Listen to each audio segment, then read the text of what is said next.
Welcome back. We continue this conversation with Meera Shankar, former ambassador to the United States, Michael Kugelman, director of the South Asia Institute at the Wilson Center, Ben Roswell, convener at Network for Democratic Solidarity, and Nadira Hamid, CEO at Indo-Canadian Business Chambers of Commerce. Ben, let me go across to you.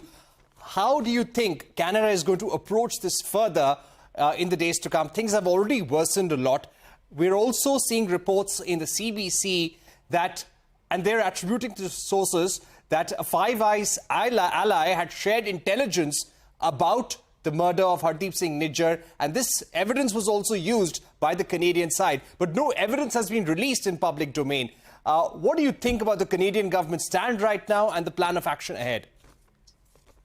I think Canada faces a primordial issue of its sovereignty when it's dealing with the potential assassination of one of our citizens in our territory.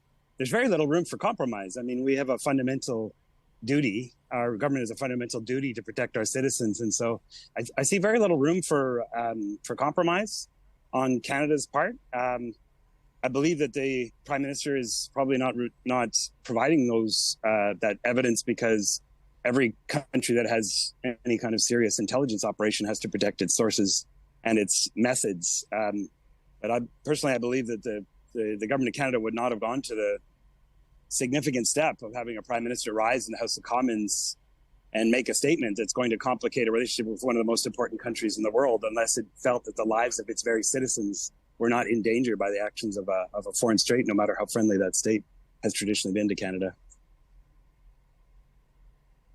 Right. Michael, again, the same question to you. The significance of this report that a Five Eyes partner could have shared intelligence on this case with the Canadian government, the fact that the five partners had been coordinating with this for a while now, what does this indicate and what are the implications of this for India?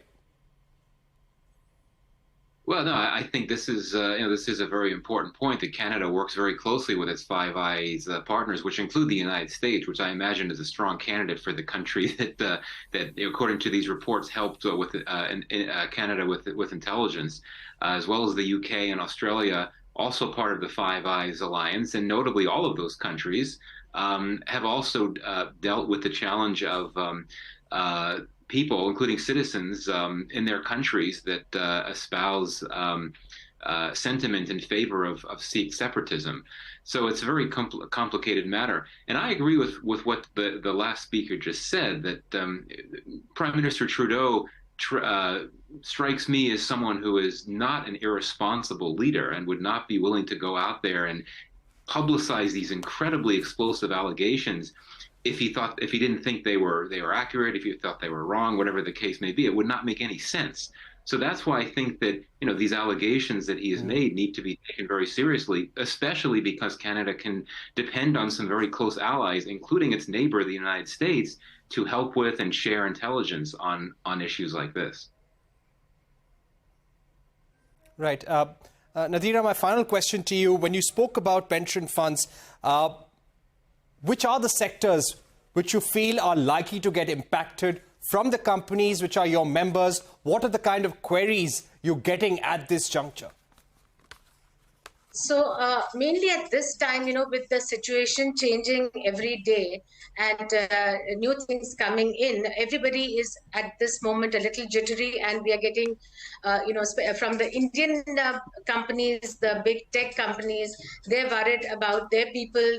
They have projects going on. They need to send people to Canada. So they're worried about the visa issue, that will Canada retaliate by, putting down visa restrictions, like as we have done the Indian visas for Canadians coming into India. Those are one of the questions. Also, of course, from the big, the companies who are expecting the investments and who are in talks with the pension funds, there is always a little bit of anxiety as to how things will turn out and whether they will continue investing into India. So, and of course, from the pension funds and the big companies that have already invested into India, they are, a little cautious, I would say. But on the whole, we have been talking to companies, to pension funds, to financial organizations, and we are seeing that there is, I wouldn't say positive, but at the same time, people are calm. People are not going overboard. And I would just say that let us, the thing to do at this time is just to lie low. But I, personally feel, and I think that is from the information gathered. We have been in close talks with the High Commission, both the Indian High Commission, the Canadian High Commission, as well as companies on both sides. And we just feel that we just need to wait this out. But in the long run, we don't see the business impact too much. Trade, of course, is going to be a little bit, but with the trade talks having paused as well between India and Canada, but into the big investments, the big, business deals that are going on, hopefully, and keeping our fingers crossed that whatever the government situation will be, whatever happens, we're just hoping that we ride over this storm. All right, we've run out of time, but Nadira Hamid, Ben Roswell, Michael Kugelman, and Meera Shankar, thank you very much for joining us here on Global Eye. We've come to the end of our program, and we hope there will be de-escalation on both sides. Now, during the week, at the sidelines of the UN General Assembly, the Climate Ambition Summit also convened in New York. This comes at a time when the world is seeing its hottest ever year.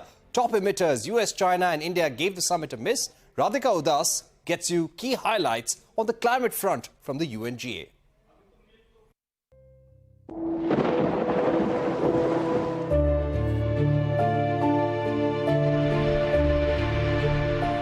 From extreme heat waves to unprecedented storms and rains, the year 2023 is seeing climate-induced catastrophes having a global impact.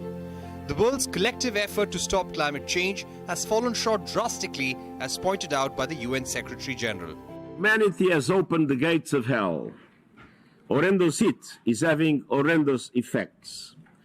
The move from fossil fuels to renewables is happening, but we are decades behind. We must make up time lost to foot dragging, arm twisting, and the naked greed of entrenched interests raking in billions from fossil fuels. The net zero ambition of 2030 by wealthy nations is well off record as per UN's analysis. China, United States, United Kingdom, Japan and India gave the summit a miss. Together, China, US and India account for about 42% of greenhouse gas emissions and are the top three emitters. Many poorer island nations who are bearing the brunt of climate crisis are angry that the promised $100 billion in financing has not materialized.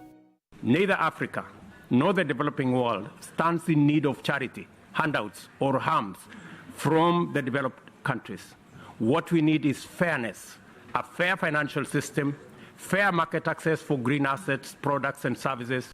Everyone here says they're committed to 1.5, but the actions we take will speak louder. We call for a fossil fuel phase-out and demand that abatement technology not be used to greenlight continued expansion.